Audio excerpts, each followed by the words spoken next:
Hello, hello! Andito ako sa aking dating trabaho. Ito ang Carasol, Perezuel. Tinatawag ng Liseber.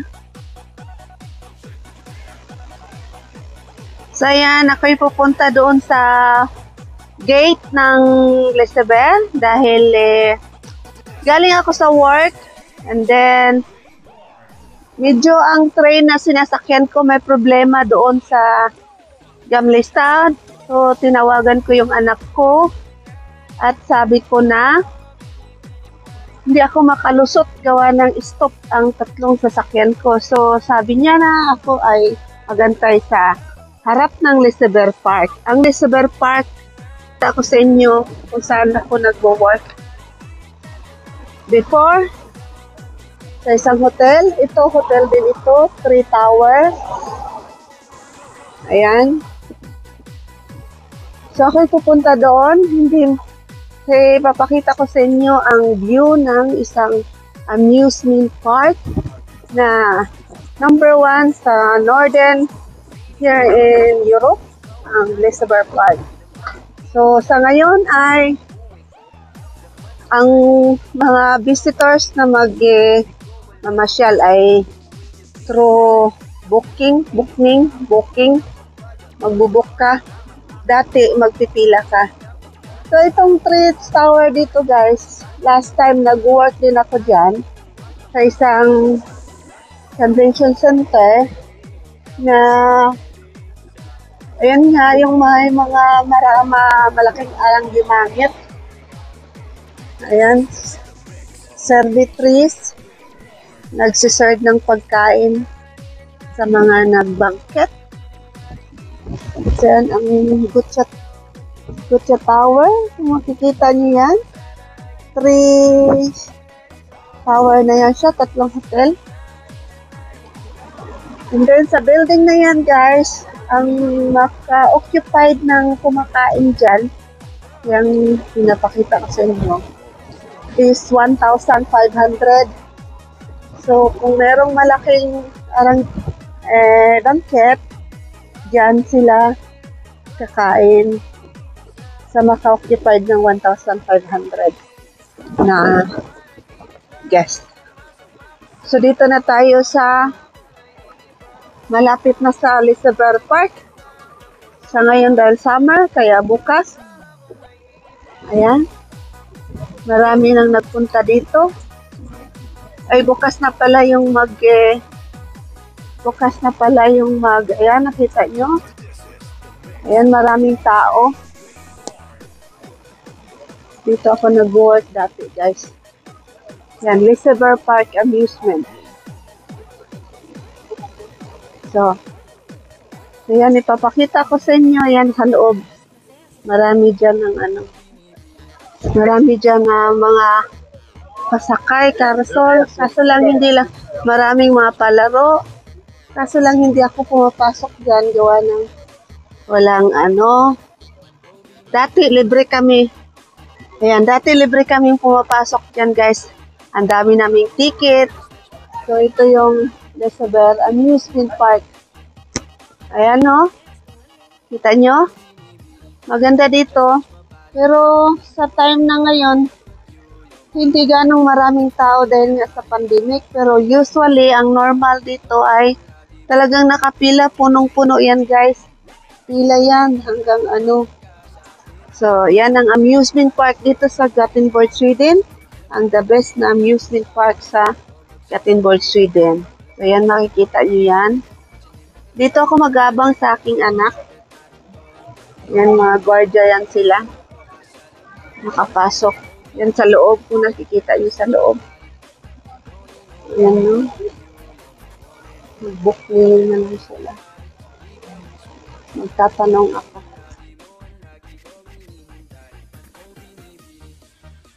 Ha, 10,000 lang daw ang maka-occupied, guys, sa park na ito.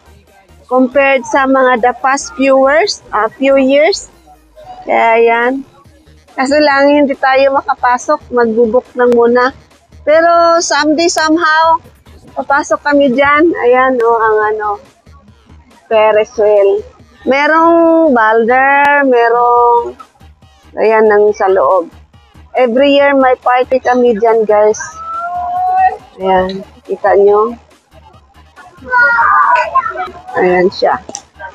Kita nyo yung karison niyan, Ferris wheel. Tapos ito yung logo niya na Intre Elizabeth Park. Ayan.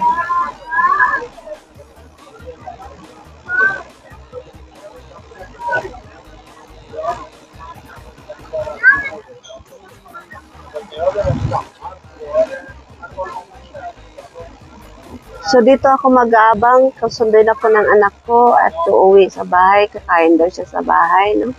So, ito naman yung hotel. 3 tower. Tinatawag namin ng tower dito.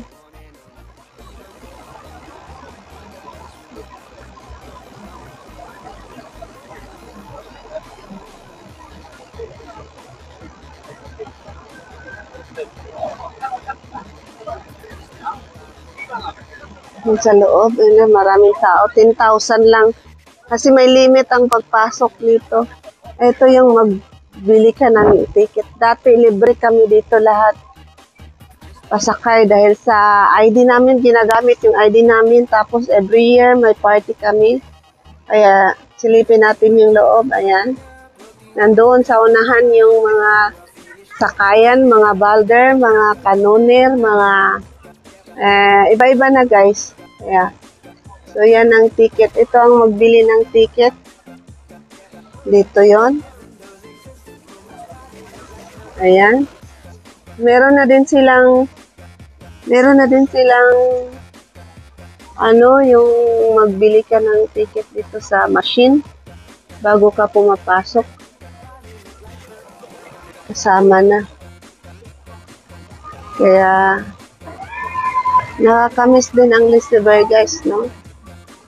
Ayan ang sakayan nila. Pakita ko lang sa inyo, ha? Mga bata, yan. Elizabeth. So, dahil nga ay lagi na ako dito, how many years? Since 1996 ako nag-start. Kaya, nagsawa na rin ako sa sakay-sakay. Hindi na rin gaanong mamimiss mo ang ano.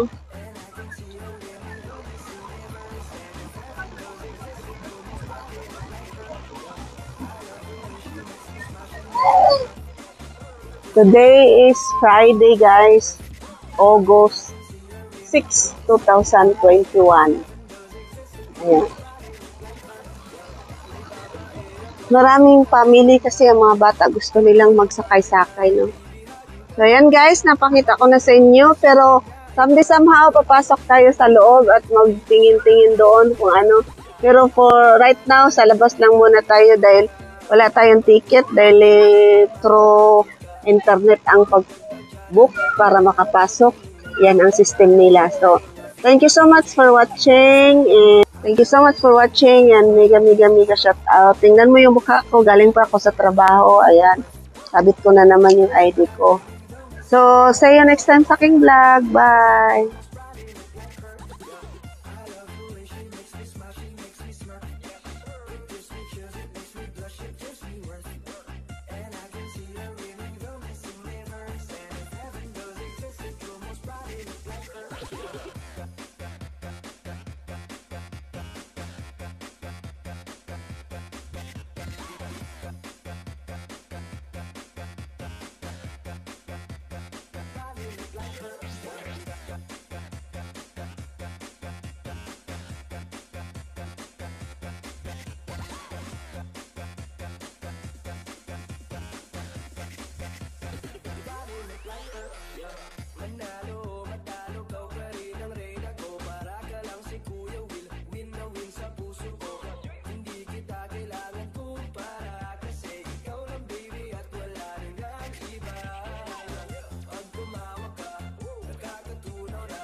like her. Yeah.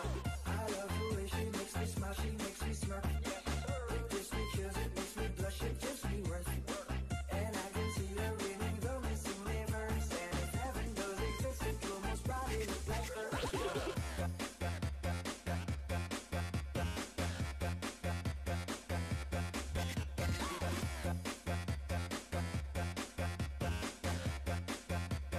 Probably look like her.